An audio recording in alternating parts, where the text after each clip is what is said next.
13 de fevereiro de 2016. Entra no ar a hora e a vez da pequena empresa. E hoje vamos receber o economista Roberto Luiz Troster, o advogado Marcos Tavares Leite. E em nossa sala de visitas, o presidente do Simp, Joseph Cury, continua com a segunda parte da entrevista com o professor Luiz Gonzaga Beluso. Estamos chegando!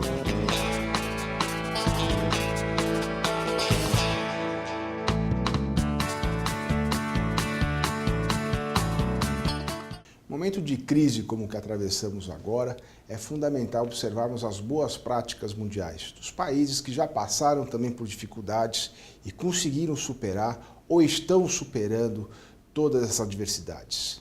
O que vemos em todos os exemplos é o incentivo à produção, através da redução da burocracia e da carga tributária principalmente. Precisamos estimular as atividades exportadoras, facilitar inclusive a exportação que ainda atravessa por um grande entrave burocrático, assim como também a importação, que pode estimular a atividade comercial dentro do Brasil. Na indústria, a produção é fundamental e a carga tributária é ainda mais alta. O que nós precisamos é incentivar a produção. Vai se ganhar com a arrecadação na medida em que se produzir mais e se vender mais. A mesma coisa no momento em que nós temos uma desaceleração tal que a redução dos postos de trabalho já supera 1,5 milhão. Nesse sentido, o que precisamos ter é o incentivo à negociação, às relações específicas, sejam por categoria econômica ou mesmo por empresas ou grupos de empresas. O Brasil hoje tem sindicatos amadurecidos e fortes o suficiente para que essa relação entre capital e trabalho possa se dar de forma séria, honesta, correta, preocupada com o bem-estar do trabalhador e hoje, principalmente, com a segurança do seu emprego. A empresa quer estimular postos de trabalho, quer criar empregos. Os trabalhadores precisam trabalhar e é nesse sentido que o Brasil poderá superar a crise. Um incentivo na questão fiscal, burocrática e até mesmo com a racionalização na arrecadação tributária. Incentivo nas relações trabalhistas, também estimulando a negociação. Essa é a forma. Não é com novos impostos, com CPMF, com novos procedimentos que apenas encarecem os produtos, elevam o preço dos produtos e, portanto, tiram o emprego, tiram a arrecadação e tiram o faturamento de todas as empresas. O Simp trabalha nesse sentido, por incentivo à produção, pela geração de emprego, portanto, geração de renda, estímulo à atividade formal, produtiva, receita para as empresas, ganhos também para os trabalhadores.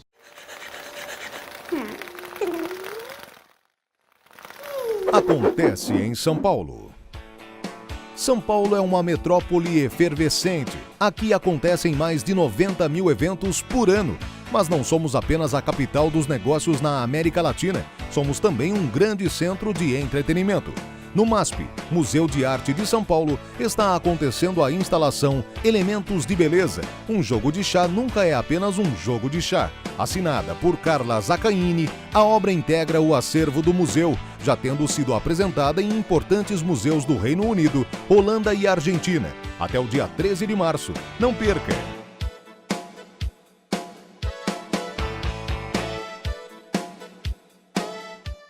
Um calçado fora dos padrões tem feito uma pequena empresa familiar ganhar espaço no varejo de calçados. Vendido no Brasil, Estados Unidos e alguns países da Europa, o chinelo quadrado, que na verdade tem o formato retangular, tem atraído muitos consumidores.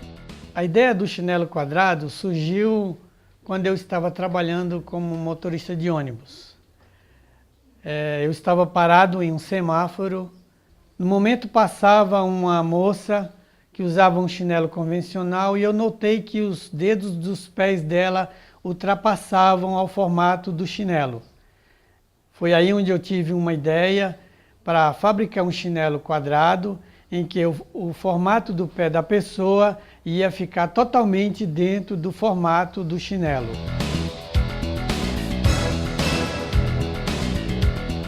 Projetei o chinelo, patenteei a marca e começamos devagarzinho no fundo do quintal da minha casa e hoje já estamos aqui num espaço bem maior, de 500 metros quadrados, atendendo ao público em geral.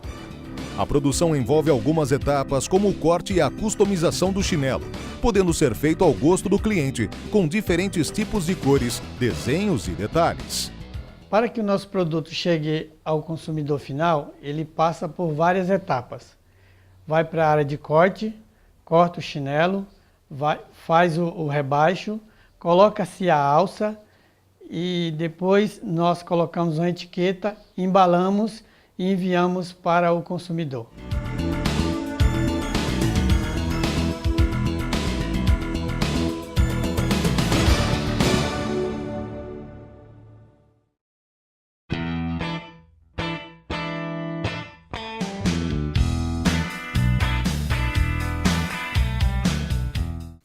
A armadilha da dívida. Tem que ser uma preocupação constante de pequenos e médios empresários em 2016. Este vai ser um ano difícil, assim como foi o ano passado. Menos vendas, custo do dinheiro mais caro e inadimplência em alta. Nesse momento, se estima que 1 em cada 2 empresas e 1 em cada 3 cidadãos tem contas em atraso. Isso é um recorde histórico. Isso faz com que o crédito de fornecedores seque quase que completamente e que o crédito em bancos é cada vez mais difícil. Se uma empresa ou uma pessoa física não tiver da sua renda disponível o suficiente para pagar juros e amortização, o que vai acontecer? Os bancos vendem esse aperto de caixa das empresas, por precaução, sobem mais as taxas, oferecem linhas mais curtas e, em muitos casos, encolhem a oferta de crédito. O que é uma empresa que está com pouco dificuldades por conta dessa ação preventiva dos bancos, acabam virando inadimplentes. Empresas solventes, viáveis, por conta de não evitar essa armadilha, quebram. Nesse sentido, uma atenção redobrada. Isso significa sempre de olho em custos, que tem que ser uma preocupação permanente, a venda de qualquer ativo não essencial para a atividade da empresa e, por último, evitar todo tipo de dívida onerosa. É isso.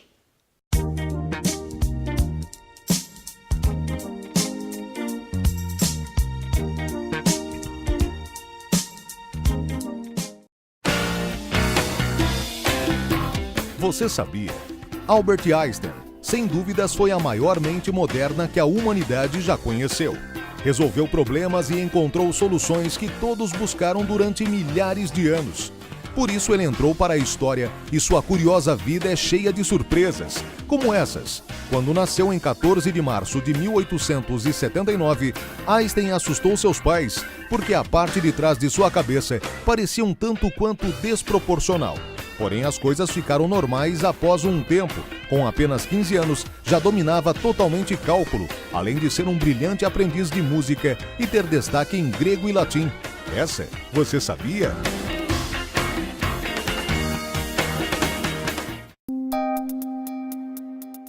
Entrevista da semana.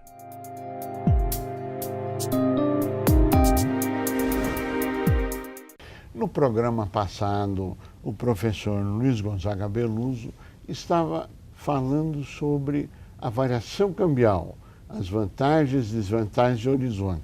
É um prazer tê-lo conosco e vamos retomar da variação cambial. Como eu já te disse, eu tenho o maior prazer em estar aqui com você. Muito obrigado. Um velho amigo. Mas, nós, infelizmente, ao longo de 20 anos, o Brasil manteve o câmbio valorizado. Isso deu um efeito muito negativo na indústria brasileira, né? Hoje, a indústria voltou a ter o mesmo peso que tinha em 1947, né? No PIB. 1947. Eu não trouxe esse gráfico aqui, deveria ter trazido, não é? A indústria sofreu muito, as pessoas falam competitividade, produtividade, etc. Como é que você vai encetar ou iniciar ações para ganhar produtividade, para inovar, se você está sofrendo uma concorrência fortíssima, porque a gente tem que ter claro, Cury, que a situação internacional mudou desde os anos 80, quando nós tivemos a crise da dívida externa, e nós tivemos o surgimento e a emergência de um fenômeno, a China. Sim. Né? Se eu pudesse mostrar as tabelas da produção industrial chinesa em todos os ramos, por exemplo, no caso de iPhones, eles produzem 92% do que o mundo produz. Meu Deus. É uma coisa estarrecedora. Então, como é que você deixa o câmbio valorizado numa situação como essa? Ou seja, é uma devastação na indústria brasileira. Para não falar de outros setores, no têxtil, né? Vestuário, têxtil, eles são devastadores também. Né? Como é que você, na verdade, não protege a sua indústria desse fenômeno avassalador? Né? Então, nós mantivemos o câmbio valorizado, sendo que no período recente, na época do boom de commodities, entrava muito dinheiro, né? Foi bom o pessoal viajar para Miami, né? Viajar para a Europa, o câmbio chegou a 1,50, né? É muito legal, as pessoas ficam se deliciando com isso, só que a economia brasileira vai perdendo o que ela construiu com tanto sacrifício, que foi a indústria, tanto sacrifício, morreu gente, né? Houve muito sofrimento para o Brasil construir ou encetar o seu projeto de industrialização. Né? Hoje em dia tem gente que diz que a indústria não tem importância, porque eles não sabem o que é indústria. A indústria é um sistema de relações. Né? E o progresso técnico e a produtividade, sobretudo, são constituídos dentro da indústria. Né? Eu vejo com muita dificuldade, a despeito de algumas mensurações serem possíveis, você medir a produtividade, por exemplo, de uma enfermeira ou do garçom. Né? O setor serviços é difícil. Quantas mesas atendeu? Essa que é a produtividade. Muito bem. Mas na indústria é muito claro. Né? É o produto por hora trabalhada, por trabalhador. É isso. É muito fácil, é quase direto. Então, a indústria brasileira sofreu um comprometimento muito sério e do qual nós precisamos tomar consciência. Né? Como é que você vai dar nova força à indústria brasileira? É preciso que você gere demanda para ela. Né? Por isso que os projetos de infraestrutura são vistos como uma forma de você criar demanda para a sua indústria, assim como o agronegócio. Eu estava vendo a entrevista da ministra Cátia Abreu, e ela estava falando que não, é preciso abrir a economia porque o agronegócio é competitivo, que é verdade, e é competitivo porque teve um apoio grande da Embrapa, por exemplo, né? Importante. Teve um apoio importante também do crédito rural, carregado pelos bancos públicos. Né? Só que eu não concordo com a ideia de que é preciso abrir tudo. É preciso articular o agronegócio com a indústria brasileira. Porque se nós temos essa pérola, que nós temos uma pérola, né? Eu sou um entusiasta do agronegócio brasileiro. Né? Nós temos essa pérola, e por que ela não pode ser engastada, tá numa coroa um pouquinho velhusca, mas que precisa rejuvenescer, que é a indústria brasileira. Né? Então eu vejo a desvalorização do câmbio como um fenômeno importante a despeito do impacto negativo que tem sobre a inflação. Mas na situação que nós estamos, né, a gente precisa ver a política econômica menos como uma técnica e mais como uma arte de compor as situações. Né? Se você tem uma visão muito de cima para baixo, muito tecnocrática da política econômica, sem consultar, por exemplo, né, empresários, trabalhadores, ou seja, quem vai sofrer as consequências das medidas de política econômica. Eu acho que isso faltou muito no primeiro mandato da presidente Dilma Rousseff. Agora, pesquisas estão correndo pelo Brasil todo, e não só a nível Brasil, mas a nível internacional, dizendo que existe uma crise política que está causando uma crise econômica. Qual a sua avaliação desse cenário? Bom, você me fez uma pergunta muito delicada. Eu acho que é uma crise das instituições do Estado de Direito brasileiro. Nós estamos vendo, lamentavelmente, você sabe que eu sou formado em Direito. Eu sei. Sou filho de um juiz. Né? O teu currículo é tão grande, professor, que nós não lemos, mas colocaremos no nosso site para que todos possam ter acesso. E eu fico muito preocupado com essa crise institucional entre os poderes, né? Uma indevida judicialização da política, indevida, né? Violações das normas básicas das garantias individuais pelas burocracias públicas. Eu digo isso tranquilamente, não tenho medo nenhum de dizer. Pelas burocracias públicas, que deviam protegê-las. Né? Aí a discussão fica a seguinte, quem é que está sendo investigado? Se é fulano ou ciclano, não importa. Né? Não importa se é do PSDB ou é do PT. Isso é uma forma errada de ver a questão. A questão tem que ser vista de outro ângulo, do meu ponto de vista. Essa discussão, olha, eu vejo nos sites governistas ou nos sites oposicionistas, olha, não investigaram o Aécio porque não sei o quê. Esse não é o problema. O problema é como você vai investigar, como você vai abordar a questão. Você não pode inventar o crime para depois procurar o criminoso. Né? Inventar o crime, ou melhor, ao contrário, você não pode inventar o criminoso para depois descobrir o crime que ele praticou. Certo? É o que está acontecendo. Você descobre o crime. Qual é o criminoso? Ah, o criminoso, por definição, é fulano de tal. Aí vamos descobrir o crime que ele praticou. Isso é perigosíssimo. Não é só no Brasil que acontece isso. Eu estou lendo um livro chamado Os Corruptores do Conhecimento, de um sociólogo inglês, que ele mostra como isso está acontecendo na Inglaterra. Né? Só que lá as forças de reação são muito fortes, então acuam quem está fazendo isso, né? Porque aquilo lá, né? A Revolução Gloriosa é do século XVII, e ali eles tentaram botar o arbítrio do rei no seu lugar. As instituições são fortes. São fortes, são fortes. Então eu estou muito preocupado. Digo para você que eu estou muito mais preocupado com isso hoje, vai ver que é um excesso de sensibilidade, do que com a questão econômica, que eu acho que pode ser encaminhada dentro de uma negociação do governo com o Congresso, espero que seja bem sucedida, né? Mas eu estou vendo com muita preocupação essa derrocada das instituições. Nós não... Desculpe, por favor. Eu tenho a mania de dizer que a ideia do Estado de Direito é que todos são iguais perante a lei, ricos, pobres, remediados. Né? Essa ideia de que você vai adotar para os ricos as trapalhadas e os malfeitos que você faz com os pobres, quando os trata, os prende, etc., isso não tem cabimento. Você acha que tem?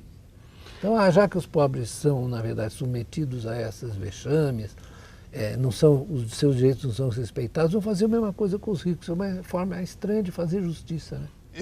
Em vez de corrigir os erros, você estende os erros. Faz, então vamos botar para outros. Estende o que está errado, ao invés de corrigir o que está errado, para aquilo que está certo. Bom, nós estamos, de um jeito ou do outro, em 2016. Temos um ano aí pela frente. Ouvimos aqui algumas sinalizações de que talvez 2016 possamos ter um início da curva, em vez de agravamento, uma subida. Nos conta um pouquinho a respeito disso, professor.